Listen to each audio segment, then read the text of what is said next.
Hey, welcome to the next video. We are in the 1970 Le Mans, waiting for the lights to come out, or come on and then come off. And there we go, and we are off. Kick off oversteer. And yes, I am exploiting the slowness of the AI in the beginning, but I just want to get as far ahead as possible. Because as you can see in these torrential conditions, I just can't see anything.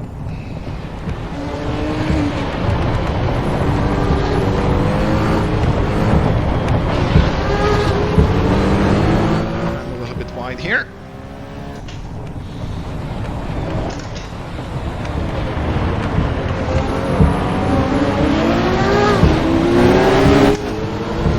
Had my exit compromised by that blue Ferrari. No matter. Try to draft our way past them. We are already passing 300 km per hour. Oh, there's some braking going on.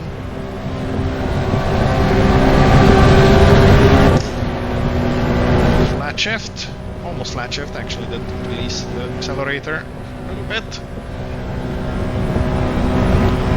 As we are passing 350 kilometers per hour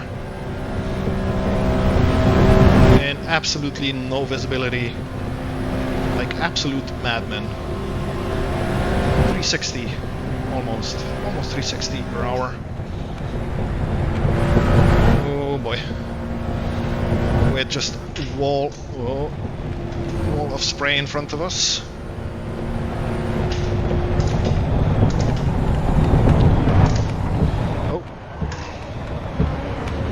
I had a little bit of a scrap there. But we are alive and still in no visibility.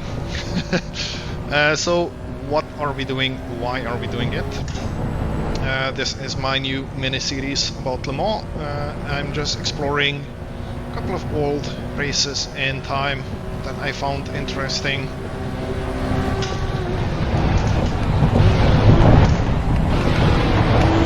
And we are this time in the 1970. Why? Because it's the first time that my favorite manufacturer, Porsche, won at Le Mans. Simple as that. And another reason is because of these conditions. I didn't set up this race in the rain just because I like to torture myself, although I do enjoy rain driving.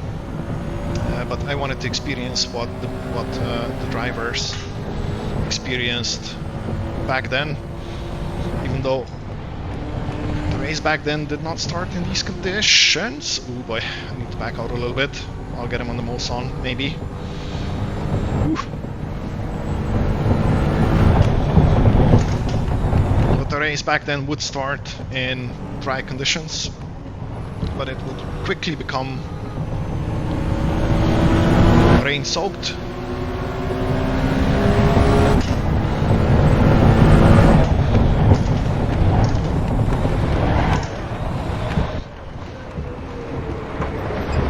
As it is here right now. Ooh, a huge kick of oversteer. Huge kick of oversteer. And yeah, I just wanted to experience what these guys had to go through, and I don't envy them how they managed to drive in these conditions. And I guess a lot didn't manage because only 7 cars were classified as finishers after the 1970 24-hour of Le Mans race. 7 cars is all that made it to the finish line.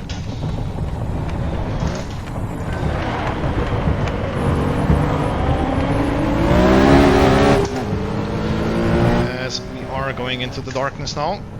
But anyway, the other purpose of these videos is to explore the progression of the track, the event, the cars, everything. And as you can see, difference from the previous Le Mans track and this one is the Armco. So if you did make an oopsie, you would possibly be stopped by the Armco instead of the trees. good thing, right? Where's the king? Oh, not yet. Oh, just can't see anything. And yeah, the other big addition that, as you saw on the start-finish straight, is the addition of the Ford chicane, which is a new thing. Still survived until today, of course. Oh boy. Yeah, I couldn't do anything here. I just couldn't do anything here.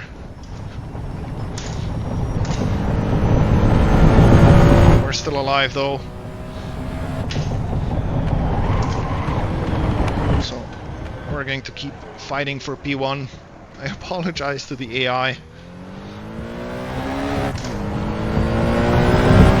And yeah, this just shows how terrible the conditions were back then.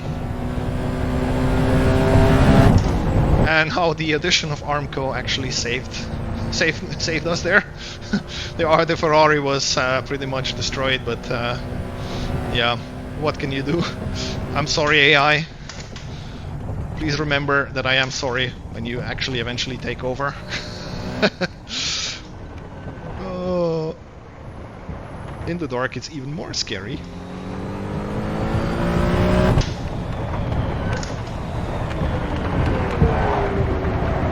Come on, make it around. Oh, look at this. Look at this lighting. Look at this lighting. This is just amazing. Again. Oh boy. I love it. I absolutely love it. I can actually see the track now, but it's super dark, so at the same time I cannot see the track.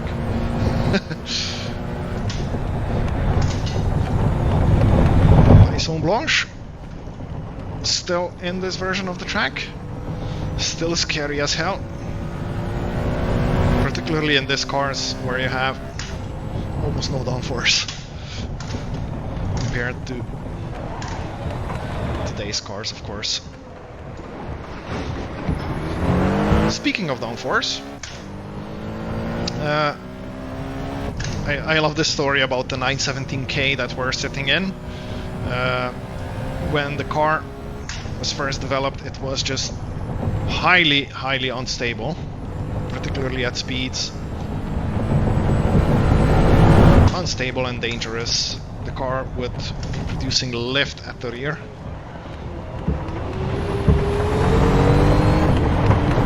So yeah, it became so far that a couple of the drivers even pulled out and didn't want to drive it anymore. Whoa.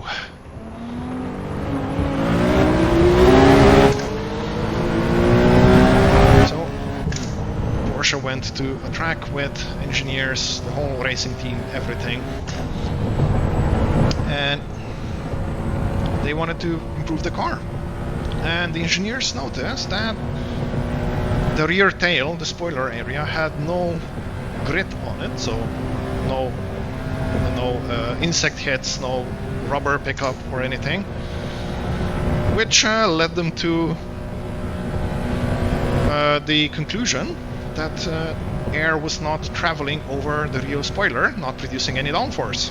So what Porsche did is they took sheets of aluminium and fashioned that iconic tail in the rear.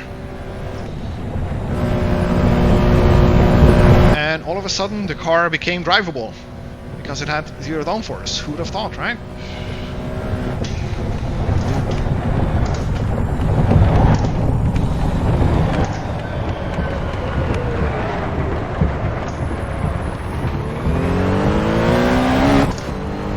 And yeah, Porsche unleashed the 917K around Le Mans and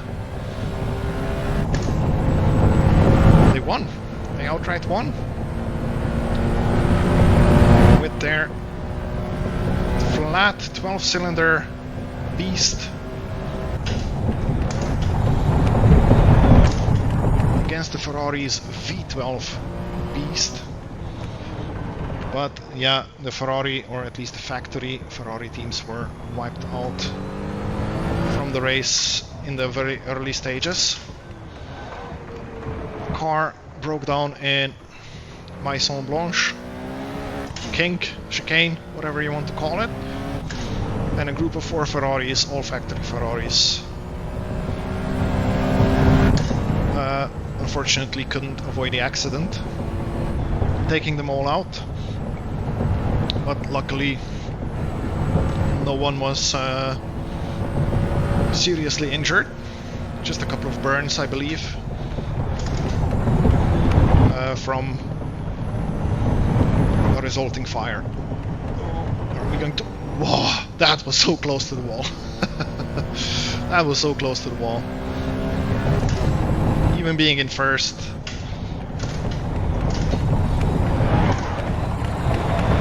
Yeah, the visibility is just... Oh, that was a cut. Visibility is just terrible in these conditions. There is Ferrari in the pits. I believe it's my friend who I hit, fortunately. Oh, another hit on the wall. Come on, man, get it together. We are in first, leading comfortably. Let's not make mistakes.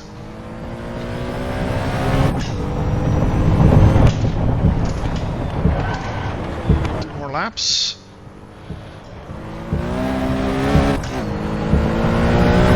Okay. Yeah, it just in this darkness. This darkness and the weather is just... It's just the next level feeling, especially now in VR. And as you pass under the lights, the whole car interior lights up as well.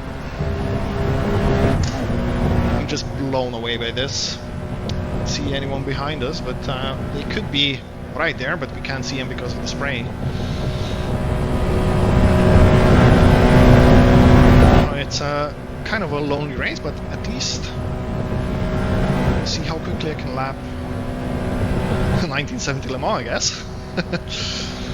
I did exploit the AI bad start at the beginning, but yeah, I just wanted to get out of that spray because I want to see things when I'm driving at 360 kilometers per hour.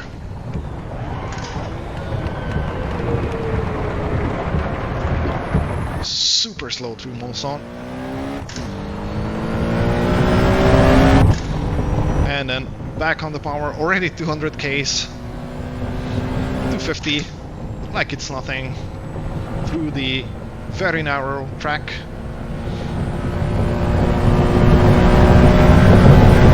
Before we get to the next braking point here for Indianapolis. Of course, a very different corner to what it is today. And an interesting thing, why Indianapolis is called Indianapolis. Initially it was believed that it was because that part of the track was made out of brick, but apparently it's not. It's just called Indianapolis because of the camber that the road has. I didn't know that until recently,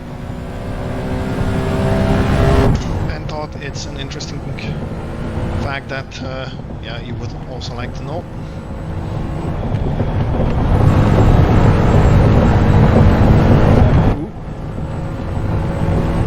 Slightly towards the speedo. Oh yeah, the light is coming back. Daylight is returning. We survived the night. Amazing. We survived the night.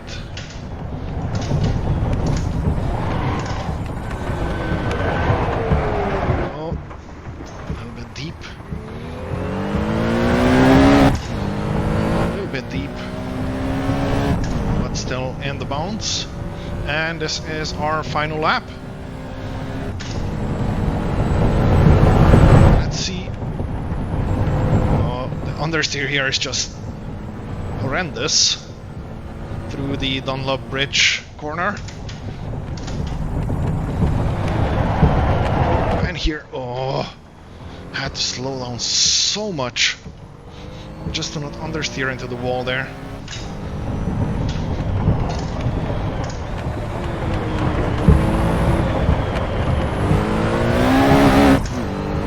yeah, the Trak is not original content, of course. The 917K Porsche is.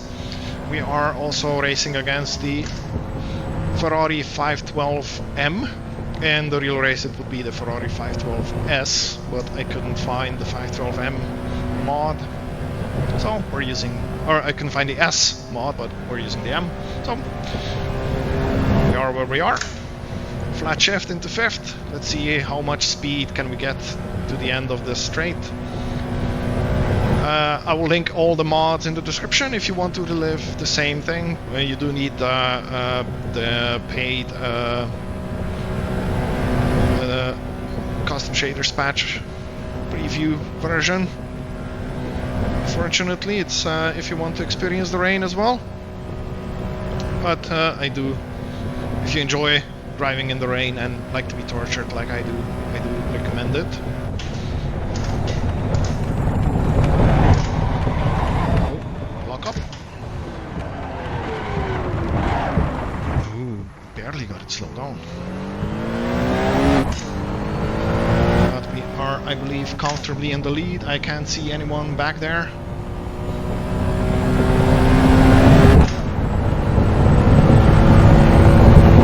Should be good.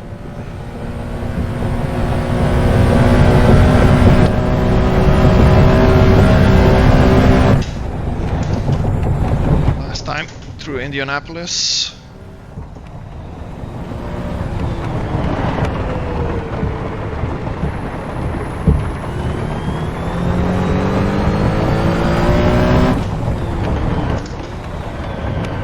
And last time through Arnage. Kick of oversteer.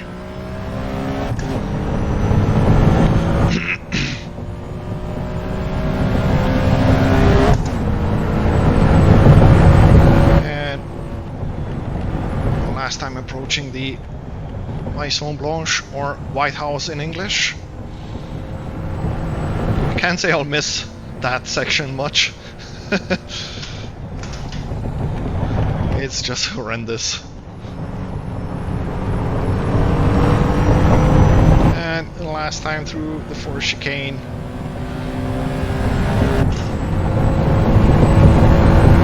As we win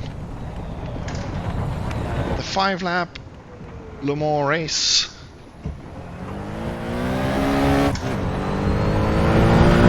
There we go. Yeah. First place. Session is over. We're waiting for the reset to pits. Soon. There we go, and we are back in the pits as the French anthem plays in the back.